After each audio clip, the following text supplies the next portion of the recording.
9.2 exercise 9.2 একের দাগের C এর অঙ্কটা আমি বোঝাচ্ছি। লক্ষ্য করো এখানে 3√5 এবং 5√3 এর গুণফল নির্ণয় করি লেখা আছে প্রশ্নটা। তাহলে এটা হচ্ছে করণীর অঙ্ক। কি আছে না 3√5। Now I am writing this sum on this board here.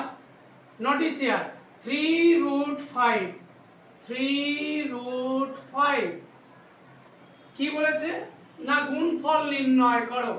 তাহলে ইনটু কত 5√3 5√3 হয়েছে।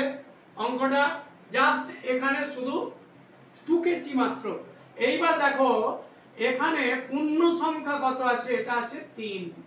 মাথায় রাখবে পূর্ণ সংখ্যাটা আছে 3 আর পূর্ণ সংখ্যা আছে 5। তাহলে এই পূর্ণ সংখ্যার সঙ্গে পূর্ণ সংখ্যা গুণ করব, সমান দিলাম।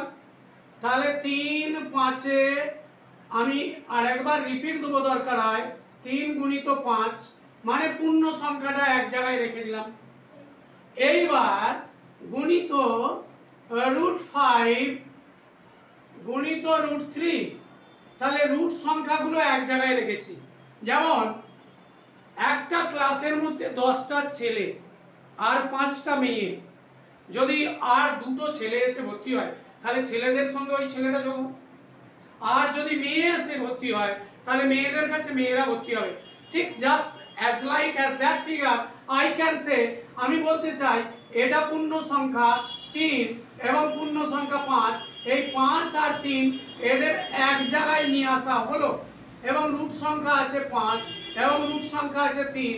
এই রুট সংখ্যাগুলোকে আরেকটা অন্য জায়গায় রিপ্লেস করলাম। তাহলে এবার পূর্ণ সংখ্যাটার গুণ কত হবে 3 5 15।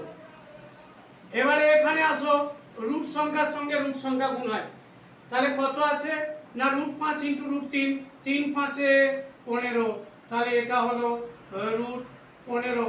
তাহলে রেজাল্ট হ্যাজ অটোমেটিক্যালি ডান। উত্তর বেরিয়ে গেছে। কত বেরিয়েছে 15√15। আমি আর একটা एग्जांपल দিতে চাই। টাকার সঙ্গে পয়সা যোগ হয়, ছেলেরা বলো উত্তর দাও, জোরে বলো জোরে বলো। টাকার সঙ্গে পয়সা যোগ হয়, টাকার সঙ্গে পয়সা যোগ হয়, হয় হয় না? তাহলে মনে করো 5 টাকা আর 10 পয়সা আছে, তাহলে আমি লিখতে পারবো কি 5 আর 10 এ 15 পয়সা কি 15 টাকা? It will be impossible to do this job here. এই অঙ্কটা অসম্ভব হবে। কেন? টাকা আলাদা একক, পয়সা আলাদা একক। সুতরাং আমি ঠিক সেই সুবাদে বলতে পারি পূর্ণ সংখ্যা আলাদা, রুট সংখ্যা আলাদা, পূর্ণ সংখ্যার সঙ্গে পূর্ণ সংখ্যা গুণ, রুট সংখ্যার সঙ্গে রুট সংখ্যা গুণ। তাহলে 3 5 15 পূর্ণ সংখ্যা, 3 5 15 রুট সংখ্যা, তাহলে উত্তর হলো 15√15। Answer clear. ওকে।